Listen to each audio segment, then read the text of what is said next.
কোটি টাকার মালিক দেখো অভাব হয় না দূর, গরিব ঘুমায় আরাম করে মনটা বাহাদুর। ফেরাউনের লাশটা দেখো মিশর জাদু ঘরে, খায় না মাটি পোকা মাছি সবাই ঘৃণা করে। হৃদয়ে থাকিবে যার নম্রতা সদা, রহমত আসিবে সে তা প্রভুর ওয়াদা। বড়র বড়াই থাকলে দিলে রহমত আসবে না, নিজেকে নিজে ছোট মনে করিও সাদা।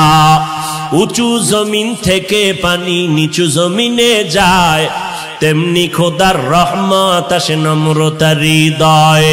ভোগবিলাসের বাড়ি গাড়ি পরে রবে সব, থাকতে সময় স্মরণ করো আল্লাহ আমার রব। আমাদের রবকে কই? নমরুদ এত বড় বাহাদুর যে আল্লাহকে মেরে ফেলার জন্য রেডি, আল্লাহরে মেরে ফেলবে।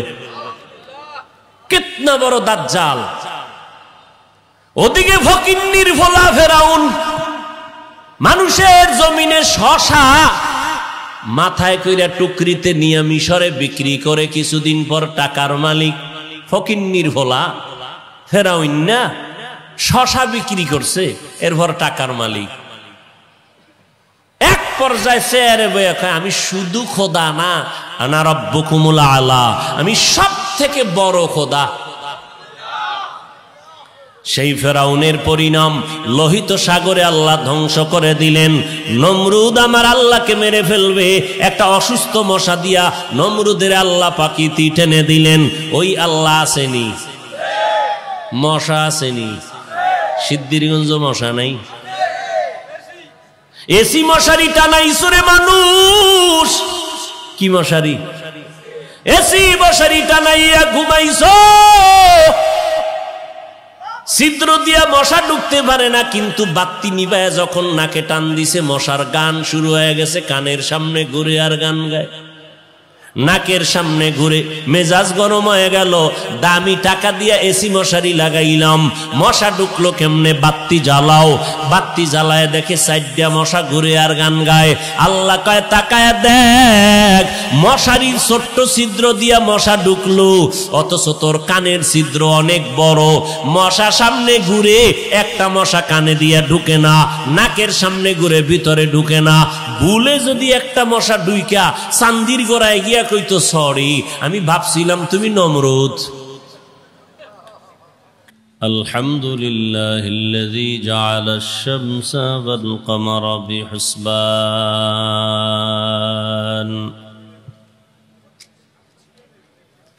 One Nazma wash শাজারা ইয়াসজুদান وفضل زمانا على زمان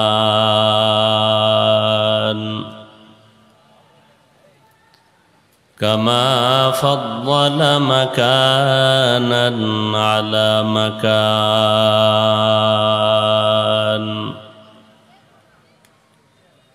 وإنسانا على إنسان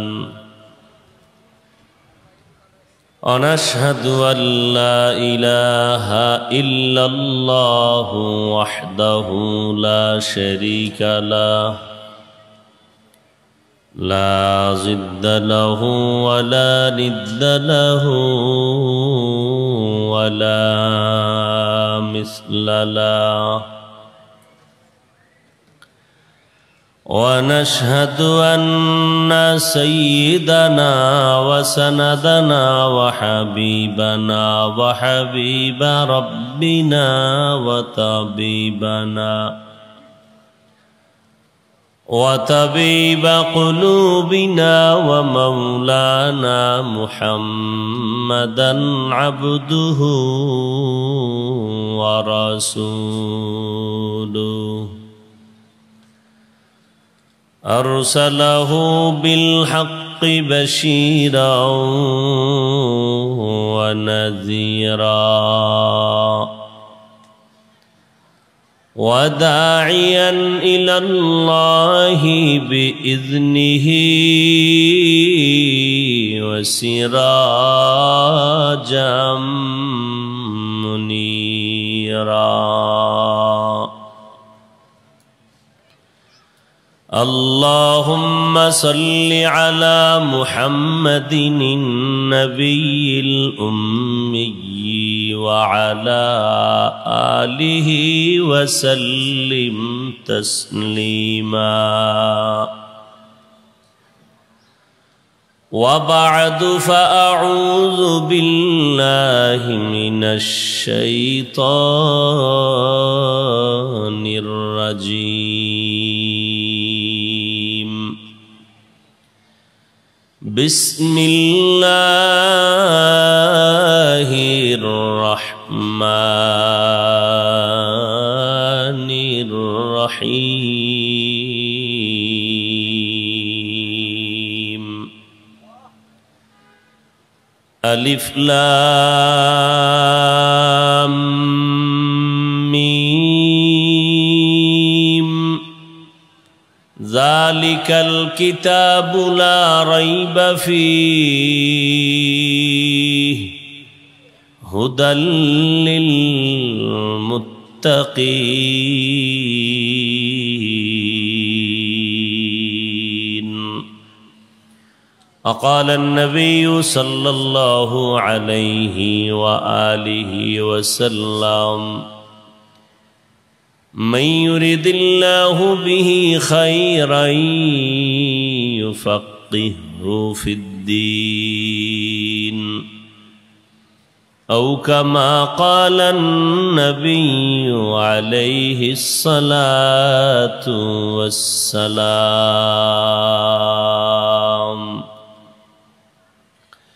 صدق الله مولانا العظيم وصدق رسوله النبي الأمي الكريم. ونحن على ذلك من الشاهدين والشاكرين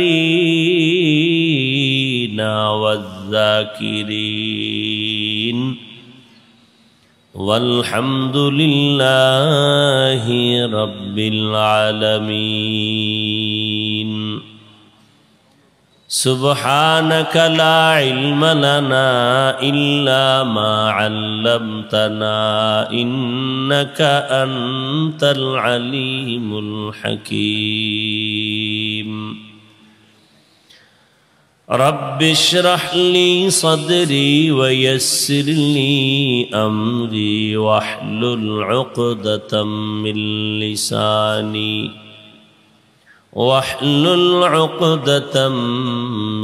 لساني يفقه قولي. سورج نے دیا اپنی شعاعوں کو یہ پیغام، سورج نے دیا اپنی شعاعوں کو یہ پیغام، دنیا ہے عجب چیز کو بھی صبح کو بھی شام، دنیا ہے عجب چیز کو بھی صبح کو بھی شام.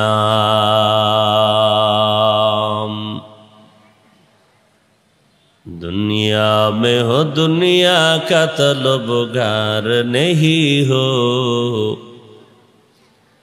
دنیا میں ہو دنیا کا طلبگار نہیں ہو، بازار سے گزر ہو خریدار نہیں ہو، بازار سے گزر ہو خریدار نہیں ہو.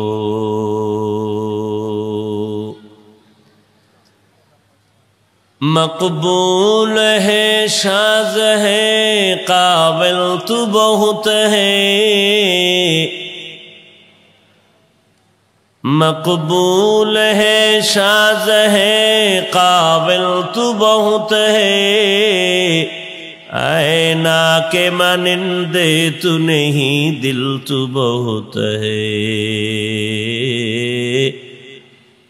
आईना के मानिंदे तू नहीं दिल तू बहुत है।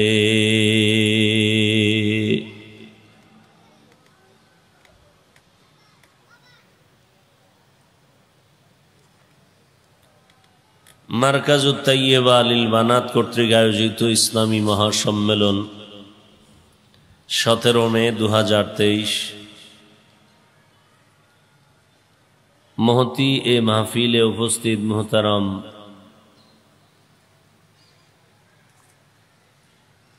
সম্মানিত সভাপতি জনাব মোহাম্মদ আব্দুল আউয়াল সাহেব,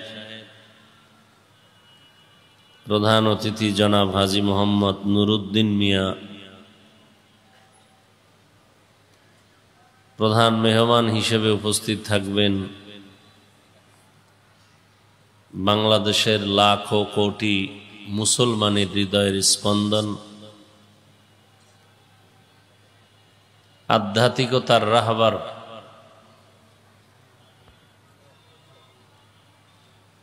উলামায়ে কেরামের অত্যন্ত অন্তরের একজন প্রিয় ব্যক্তি,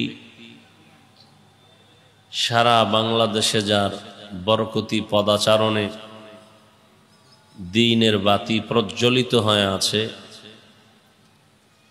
এক কথায় সবাই যাকে চিনে, সন্দ্বীপের হজরত মরহুম পীর সাহেব, আল্লাহ তার কবরকে জান্নাতের উঁচু মাকাম দান করেন।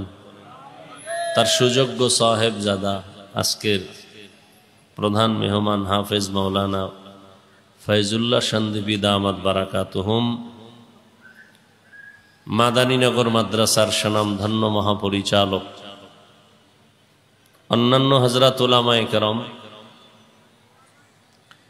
এলাকার বিভিন্ন স্থান থেকে আগত আল্লাহ পাকের আশিকিন, জাকিরিন, শাকিরিন, মুহাব্বিন, মুরব্বিয়ান এজাম, যুবক বন্ধুগণ, স্নেহের ছোট ভাই, পর্দার আড়ালে মা বোনেরা, আল্লাহ পাকের শুকর যে আল্লাহ পাক এই ফিতনার যুগে প্রতিকূল আবহাওয়ার মধ্যেও আখিরাতের সম্বল সঞ্চয় করার আগ্রহে দ্বীনের নিসবতে পৃথিবীর শ্রেষ্ঠ মজলিস, বেহেশতের বাগান,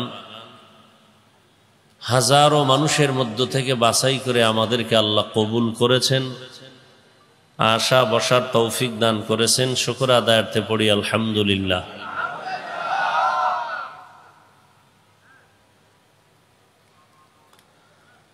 আজকের এই প্রোগ্রাম আহলে হক উলামায়ে কেরামদের এক মজলিস, যেখানে বসলে ঈমান, আকীদা, ইসলাম, দ্বীন সম্পর্কে মানুষ সঠিক পথের দিশা পাবে, জান্নাতের পাথেও অর্জন করতে পারবে। উলামায়ে কেরাম অত্যন্ত গুরুত্বপূর্ণ আলোচনা করেছেন, ইনশাআল্লাহ আরো করবেন। যাদের বয়ান সাধারণ মুসলমানের জন্য খোলামেলা কথা, সরল আওয়াজ, মানুষগুলো ধর্মীয় লাইনে যথেষ্ট জ্ঞান অর্জন না করতে পারলেও অন্তত আল্লাহ এবং রসুলের পথে সাহাবায়ে কেরামদের আদর্শ মতে জীবনকে গড়ার একটা রাস্তা খুঁজে পান এই আহলে হকদের ছত্রছায়ায় বসলে। আল্লাহ পাক এই মাহফিলের বরকতে পুরা এলাকার ঘরে ঘরে প্রত্যেকের মধ্যেই আল্লাহ পাক হেদায়াতের নূর দান করেন। আহলে হকের এই বাতিকে প্রজ্বলিত করার ব্যবস্থা আল্লাহ করে দেন। সহযোগিতা যারা করেছেন এই প্রোগ্রামের পেছনে, আল্লাহ পাক প্রত্যেককেই দুনিয়াতে শান্তি, পরকালে চিরমুক্তির ব্যবস্থা করে দিন। সংক্ষিপ্ত আলোচনার নিয়তে কোরআনে হাকিমের সূরাতুল বাকারার এক টুকরো আয়াতে কারিমা তিলাওয়াত করেছি। রাসূল আরবি সাল্লাল্লাহু আলাইহি ওয়াসাল্লামের অসংখ্য অগণিত অমীয় বাণী হাদিস শরীফের মধ্য থেকে একটি হাদিসের অংশ পড়েছি। ইখলাস ও রুহানিয়াতের সমন্বয়ে কিছু কথা বলার মতো, শুনবার মতো আল্লাহ আমাকে আপনাদের প্রত্যেককেই তৌফিক দান করেন।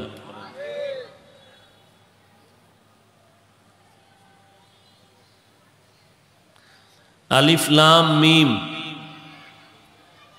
ওয়াল্লাহু আ'লামু বিমুরাদিহি বিযালিক, যালিকাল কিতাবু লা রাইবা ফিহি। কোরআনে হাকিম এমন একটি কিতাব যার মধ্যে কোনো সন্দেহের অবকাশ নেই। হুদাল লিল মুত্তাকিন, আল্লাহ ভীরু যারা তাদের জন্য কোরআন পথ প্রদর্শক, হেদায়াত।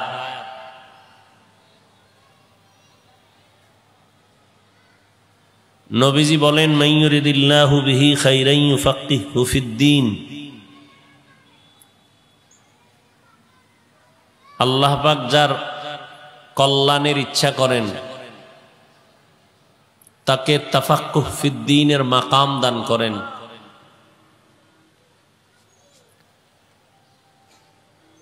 একটা হলো তাআল্লুম ফিদ্দীন, আর একটা হলো তাফাক্কুহ ফিদ্দীন। দ্বীন ও ইসলাম সম্পর্কে জ্ঞান অর্জন করা, এর নাম তাআল্লুম ফিদ্দীন। আর একটা হলো তাফাক্কুহ ফিদ্দীন। দ্বীন ও ইসলাম সম্পর্কে জ্ঞান অর্জনের পাশাপাশি সেই অনুযায়ী নিজের জীবনকে গড়া। আমাদের সমাজে দ্বীনের জ্ঞান সম্পন্ন ব্যক্তির অভাব নাই, কিন্তু দ্বীন জীবনে বাস্তবায়ন করার মানুষের বড় অভাব। জানে পর্দা করা ফরজ, আল্লাহর বিধান, কিন্তু পালন করে না। আছে না নাই? জানে মিথ্যা কথা বলা হারাম, এরপরেও মিথ্যা বলা ছাড়া তার ব্যবসা চলে না।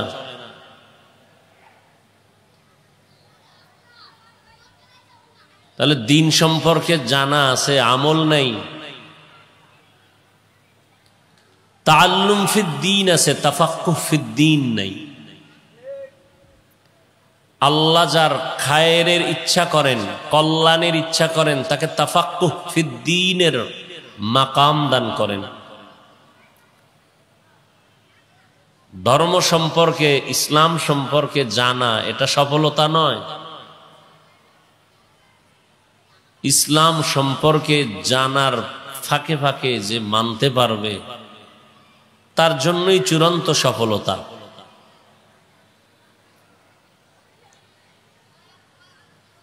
আল্লাহ পাক রব্বুল আলামিন কোরআন অবতীর্ণ করেছেন কেন, তার কারণ বর্ণনা করেছেন।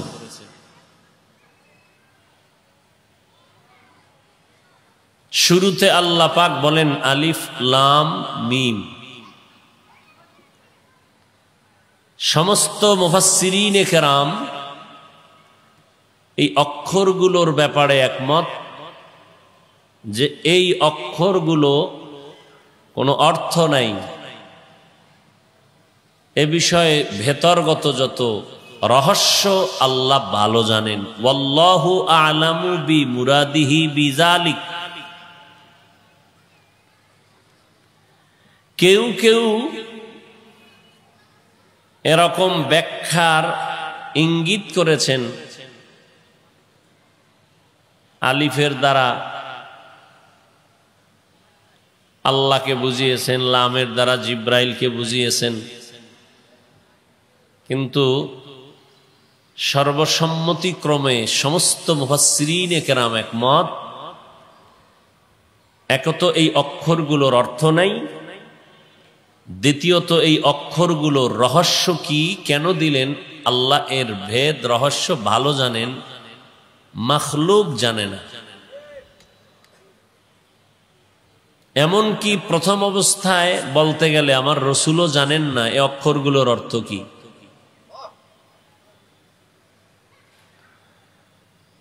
জটিল প্রশ্ন। পৃথিবীতে শ্রেষ্ঠ একটি কিতাবের নাম কোরআনুল কারীম। কেমন শ্রেষ্ঠ, যার কোনো তুলনা নাই। এমন একটি কিতাব আল্লাহ দিলেন, যেই কোরআন আল্লাহ পাক আমার রসুলকে দিয়েছেন।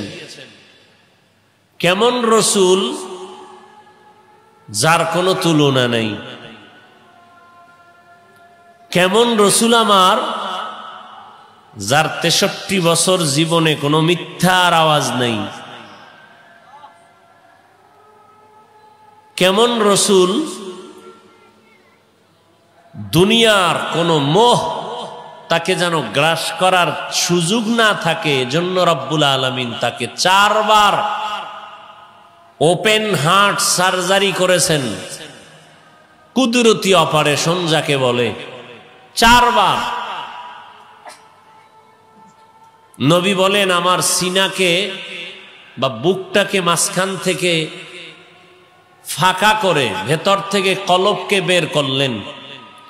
জিব্রাইল আমিন স্বর্ণের পেয়ালায় রাখলেন, জমজমের পানি দিয়া ধৌত করলেন, আবার ভেতরে রেখে আটকায়া দিলেন।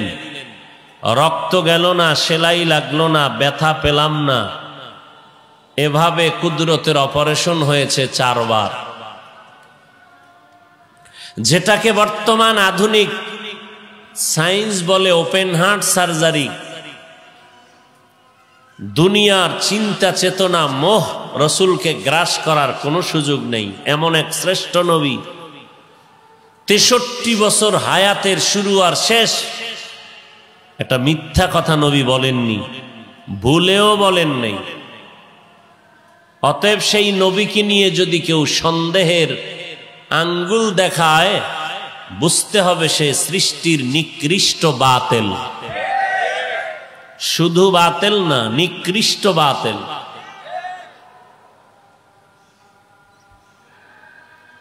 সেই রসুলকে আল্লাহ পাক শুরু থেকেই তৈরি করে নিলেন। আসার আগে বাবাকে নিয়ে গেলেন, কিছুদিন পরে মা চলে গেল। ওদিকে থাকার মতো বিলাসবহুল বাড়ি গাড়ি নাই, চতুর্মুখী দুশ্মনের আক্রমণ। নিজের আপনজনেরা অস্ত্র নিয়ে অপেক্ষমান, আক্রমণ করবেন সুযোগ পেলেই। সেই নবীকে আল্লাহ পাক 40 বছর অতিবাহিত হওয়ার পরে কোরআন নাজিলের সূচনা করলেন। সূচনা করতে গিয়ে কোরআনের প্রথম সূরা হলো ইকরা।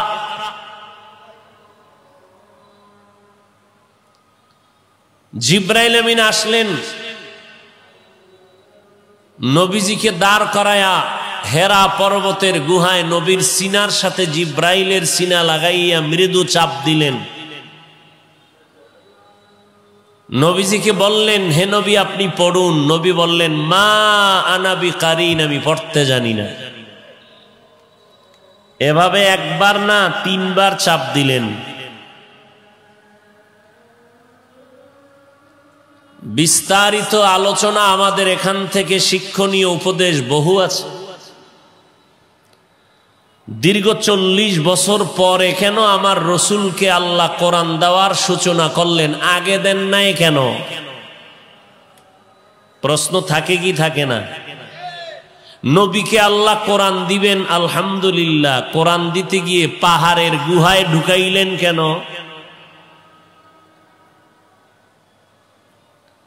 দিবেন আল্লাহ কোরআন জিব্রাইলের মাধ্যমে। আল্লাহ তো জিব্রাইল ছাড়াও সিনার মধ্যে ঢুকায় দিতে পারেন, জিব্রাইলের দিয়া চাপ দিলেন কেন? দিলেন চাপ হালকা 2 বার, তৃতীয় চাপ এত জোরে দিলেন, নবী বলেন বুখারীর ইবারত, আমি ভয় পাচ্ছিলাম মরণের কষ্ট শুরু হয়ে গেল নাকি। নবীজির শরীরের মধ্যে জ্বর উঠে গেল, ডিগ্রি সারা জ্বর। নবীকে এই পরিমাণ চাপ দিলেন কেন?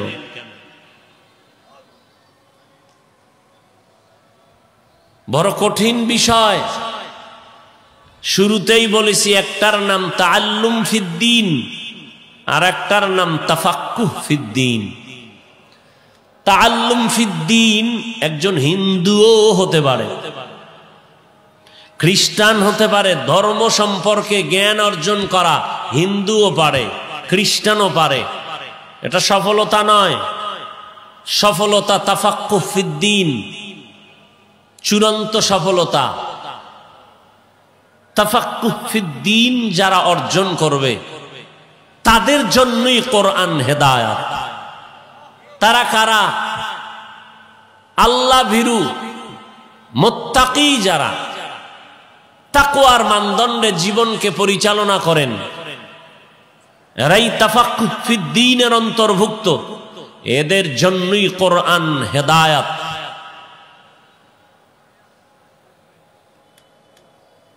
আল্লাহ পাক এত সুন্দর কোরআন দিলেন নবীকে। এই কোরআনের সূচনা হলো 40-এর পরে। আপনাদের অবশ্যই জানা আছে আল্লাহ এই পুরা কোরআনটা নবীর কাছে দিতে গিয়া কমপ্লিট শেষ করতে নবীর কাছে কোরআনের সময় লাগলো কত? 23 বছর। কয় বছর? এই আল্লাহর বান্দারা জোরে বলেন, কয় বছর? আমার নবীর মতো বড় দার্শনিক দ্বিতীয় জন আছে কে? জোরে বলেন। আমার নবীজির মতো বৈজ্ঞানিক দ্বিতীয় জন কে? আমার নবীর মতো একজন বড় মুফতি, বড় মুহাদ্দিস, বড় মুফাসসির দ্বিতীয় কে? আমার নবীর মতো নিষ্পাপ দ্বিতীয় কে? আমার নবীজির কোনো তুলনা নাই। আমার নবীর মেধার মতো নবী আমার সৃষ্টির শ্রেষ্ঠ দার্শনিক। আমার রসুল, আমার শেষ নবী সৃষ্টির শ্রেষ্ঠ বৈজ্ঞানিক। আমার নবী সৃষ্টির শ্রেষ্ঠ মুফতি, শ্রেষ্ঠ মুফাসসির, শ্রেষ্ঠ